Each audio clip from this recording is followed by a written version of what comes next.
Hey, what's up? It's your boy Dan. We are here in the Transformation Compound, and today we're going to do a very quick video just to show you two of the new rules of fat loss that we've learned through the 8 years of transforming people's bodies. And also I want to share with you one very cool little trick that I do at the end of my days to ensure that I don't necessarily eat outside of my diet. It's a very small, innocuous one. I'm pretty sure you're gonna like it if you're not doing it already. So, one of the rules that we have learned through our workouts that we do here at the Transformation Program is very simple, and it's what we call for your fat loss workout to be effective, it needs to be as inefficient as possible. Now, you probably heard me say this before, and I'll start with an example. Let's just say if you've ever done a fitness class, whether it be one of those body pump classes or whether it be one of those classes that they call plyometrics and make you jump around, whatever it's called, a lot of times these movements are choreographed, and anytime that you're walking into the fitness class, you're doing the same choreography over and over and over. Essentially what happens is that your body becomes more efficient at doing these movements, doing the choreography, and therefore you get less of a metabolic stimulation coming from the workout because your body's so efficient at doing it. And also in general, your body actually burns less calories in the workout because it's already learned this repetitive movements and behaviors. So for your body to get almost like launched into, let's just say, breaking into any fat loss plateau that you may be experiencing, one of them is keeping your fat loss workouts as inefficient as possible. That means changing up the rep schemes, changing up the rest periods, also definitely changing up the exercises every single time that you go about and do a workout. They don't have to change every single day, but they should be changing on a week-by-week basis. And essentially, when we're thinking about fat loss, we want to challenge our bodies in as different ways as possible to elicit a very positive fat loss response.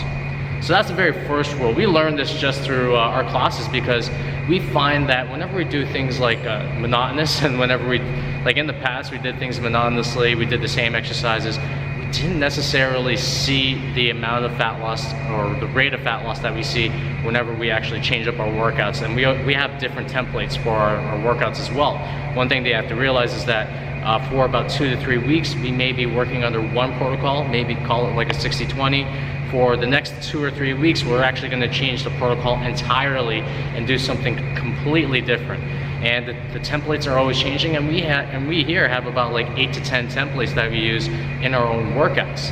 And not only does it help and elicit a better fat loss environment for your body, it also just breaks the monotony of working out in general. I know people, like experts, like to say you shouldn't be changing your exercise all that time, but I'm going to say for not only for physiological benefits, but also for mental benefits, it's awesome to change your exercises. So make sure you go and do that. So that's rule number 1. Now, rule number 2, when it comes to enhancing your body for fat loss, it's about your diet, obviously. And what we have to say about the diet is the more you can actually keep your diet consistent, the better it's going to be for your body. The more your diet is actually normalized and done in a routine consistency, the better it's going to be for not only naturalizing like your body's own fat loss environment, own fat loss processes, but also it like supports the hormonal environment when it comes to fat loss as well. A lot of studies have actually shown that periods of time restricted feeding have actually helped increase your body's ability to burn fat as opposed to just like random haphazard ways of eating. So one of the ways that we teach in here is, one, to help girls find their natural circadian rhythm of eating. This allows them to keep on doing things their own natural way, because everybody's circadian rhythm is governed by their sleep, their lifestyle, their career, and also just their body's natural inclination on when it wants to eat. And that's something that we actually show these girls inside of our gym on how to do. So if we're looking at fat loss from making an efficient environment for our bodies, we want to, one, make sure that our fat loss exercise is as inefficient as possible, but on the second hand, we want to make sure our diet is as consistent as we can make it. And in the consistency, that is where you're gonna see the best results when it comes to weight loss and dieting. Now, the final thing that I told you at the very beginning, this is something that I do at the end of my meals, especially after my first meal, just to make sure that I'm not going to go out and snack again, because I have like one of the biggest problems when it comes to eating a meal and having to eat something afterwards, even though I know I'm full. So one of the things that I love to do is after my last meal, all I do, and it's a simple fat loss trick, more of like a behavior trick, is just brushing my teeth and flossing. The harder you can make it to actually put food in your mouth again, the easier it's going to be for you. And whenever I brush and floss my teeth, I really don't want to do it all over again.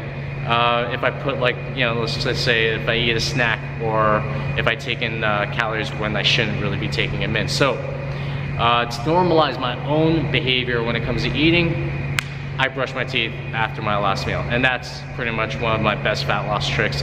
It's not rocket science, but it helps a lot. So remember those 2 new fat loss rules. Make sure that whenever you do your exercise, stop following monotonous programs. Make sure that you actually, one, are always changing the stimulus every 2 to 3 weeks to make sure your body never gets used to it. The second thing you want to do is normalize and make your diet as consistent as possible. And the first way you can do that is by choosing a regular meal schedule. So, and brush your teeth after your last meal.